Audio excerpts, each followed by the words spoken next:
Hey, what's up guys? So this is another episode of 5 Lessons, which is a little mini show here on this channel where I take useful lessons from a book that I've read recently and share them with you. And on today's episode, I'm going to be sharing some lessons from The Productivity Project, which is a book that tries to cover productivity in kind of a general sense. Now, I haven't read a whole lot of other books that are huge overviews of productivity. I've definitely gotten into more specific books on things like habits, but I haven't really read any of the other general productivity books out there, so I can't really make a comparison here. That being said, I really enjoyed this book and I wanted to provide you with 5 of the best lessons that I took from it, starting with the first one, which is actually the subtitle of the book, Accomplishing More by Managing Your Time, Attention, and Energy. And that's really Chris's main idea in this book, which is that productivity is the product of managing your time, attention, and energy equally. And these 3 resources are vitally important, and they are all equally important. Now, in past generations where people worked in factories or when they worked on farms, time was the most important element. You punched in at the right time, you did work that wasn't incredibly mentally taxing, didn't require a whole lot of creativity, and there weren't a whole lot of distractions to kind of pull you away from that work. So time really was the most important aspect. But today, more of us are doing creatively demanding work that requires a lot more knowledge, requires a lot more brain power. And because of that, our energy and our attention are just as important as our time. And I think this is really important to think about deliberately because time management is probably the aspect that is most asked about and most focused on. But when you have a productivity problem, it's just as important to ask yourself, am I managing my energy correctly? Am I managing my attention correctly? Or am I trying to put in too many hours and trying to brute force my way to more productivity? And learning this and kind of integrating it into your life will help you to do things like take more regular breaks, to pay more attention to your health, to sleep, to get more hydration, to go exercise. Even though these things take away from the raw amount of hours you can work, they're going to make you more productive. So lesson number 1, this is the big overview of the book. When you're trying to make yourself more productive, try to consider all 3 of these factors. So the second lesson that I wanted to share with you from this book is that there are 6 procrastination triggers, basically facets or aspects of a task that make your brain more averse to doing them. So the 6 triggers are whether a task is boring, difficult, frustrating, unstructured or ambiguous, lacking in personal meaning, and lacking in intrinsic value, such as it's fun or it's intriguing to do. So the next time you find yourself procrastinating, you can sit down and ask yourself, for this task that I don't want to do, which of these triggers are present? Is it boring? Well, maybe I can change my location and go to a coffee shop that makes it more fun to work on. Is it frustrating or is it unstructured? Well, maybe I can break it down into some concretely defined steps and then tell myself, this is the very next step to work on. I have a very clear vision in my mind of what the road is forward, and now I can start working on it. The third lesson that I took from this book is that each of us has our own individual time during the day where both our energy levels and our ability to focus are highest. It's not the same across the board, and Chris calls this the biological prime time.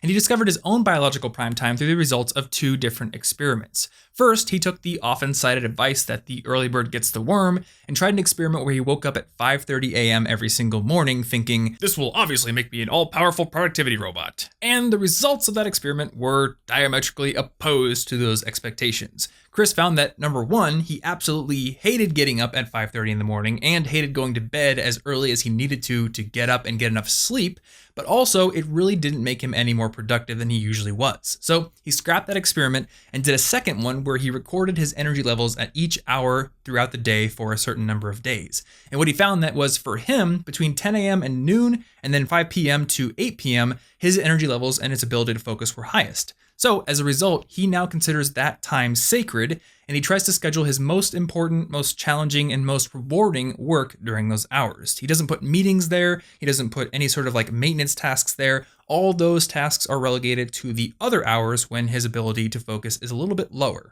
Now, the 4th lesson from this book is a really interesting one that I had actually not heard of at all before, and it's that our future selves are actually the same as strangers to our present selves' perception. Chris talked to a UCLA researcher who put people in brain scanning machines and asked them to think about strangers and then to think about both their present selves and their future selves. And what he found is that when people think about strangers, they actually have the same brain scans, the same activity in the same brain regions as when they think about their future selves. And by contrast, when they think about their present selves, their brain scans are quite different, which shows that when we think about our present selves, we do not consider the same limitations, the same stresses, the same stuff we're going through right now even though logically we can tell ourselves that the future version of ourselves will probably be going through those same things. So what Chris actually did is he used an app called Aging Booth to create an old looking picture of himself, basically himself in several years, and he put it up on his wall. Now, I did that, and I'm probably not going to put this on my wall, but it did teach me to start to deliberately think about what my schedule is going to look like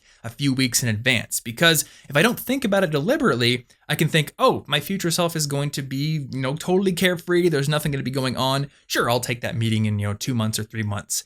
Even though, logically, I can look at my calendar 3 months ago, I can look at my calendar now, and I know that my schedule does not get less busy over time. The opposite is true. And the fifth and final lesson from this book is actually something that Chris learned himself from David Allen, the author of another book called Getting Things Done. And it's to have, in addition to your task list, your to-do list, a waiting for list. Basically, a list of all the things that you're waiting on someone else to do before you can take action on it or before it can be finished. So if somebody owes you money, or you're waiting for someone to respond to an email, or maybe you're waiting for a package to be delivered, these are all things that kind of weigh on your mind. They're things that have sort of a part in your life, but you can't do anything to resolve them right now. So it's good to have a separate list of those things and to check it maybe once or twice a month at least, just to make sure that for everything where the ball isn't currently in your court, it does come back and it doesn't slip through the cracks. So those are 5 of the lessons I learned from the Productivity Project. Overall, I really enjoyed this book, and I found that it was a pretty good overview of many of the different problems we face when trying to be productive. If you want to see other recommendations I have for books that I think every student should read, you can check out my Essential Books for Students list, which you can get to by clicking the card on the screen right now or the link down in the description.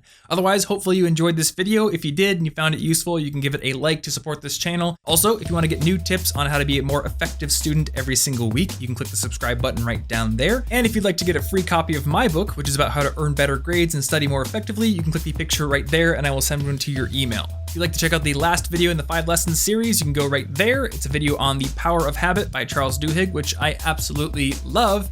And if you'd like to find the full article for this video with some more tips and extra resource links, click the full article button right there. If you want to connect with me, I am most responsive to smoke signals, so you're going to want to build a big bonfire, but don't do it in the middle of a forest, otherwise Smokey the Bear is going to have some choice words with you.